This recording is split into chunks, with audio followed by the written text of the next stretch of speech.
விடாமுயற்சி படத்தோட விபத்தை வந்து நெட்டிசன்கள் வந்து பயங்கரமாக வந்து கலாய்ச்சிட்டு வராங்க. ஸோ அது என்ன அப்படிங்கிறத இந்த வீடியோவில் நம்ம தெளிவாக பார்க்க போகிறோம். ஸோ வெயிட் பண்ணி பாருங்கள். நம்ம எல்லாத்துக்குமே தெரியும், டிரெக்டர் மகிழ் திருமேனி இயக்கத்தில் தல அஜித் அவர்கள் விடாமுயற்சி படத்தில் நடிச்சுட்டு வராங்க.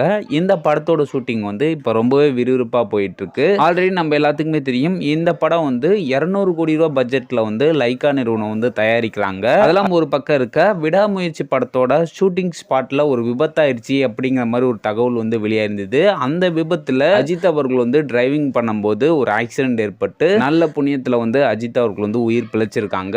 அதனால அஜித்தோட ரசிகர்கள் வந்து படத்துக்காக வந்து உயிரை வந்து பணையம் வைக்க வேணாம் அப்படின்னு சொல்லி தல அஜித்தை வந்து பயங்கரமா வந்து பாராட்டி இருந்தாங்க. இன்னொரு பக்கம் நெட்டிசன்கள் இருந்துட்டு மங்காத்தா படத்துல வந்து பைக்ல வந்து விபத்து ஏற்பட்டுச்சு. இப்போ விடாமுயற்சி படத்துல கார்ல விபத்தாயிருக்கு. ஃபியூச்சர்ல வந்து விமானத்துல வந்து விபத்தாகும் அப்படிங்கிற மாதிரி நெட்டிசன்கள் வந்து தல அஜித்தை வந்து கலாய்ச்சி மீம்ஸை வந்து இப்போ போட்டு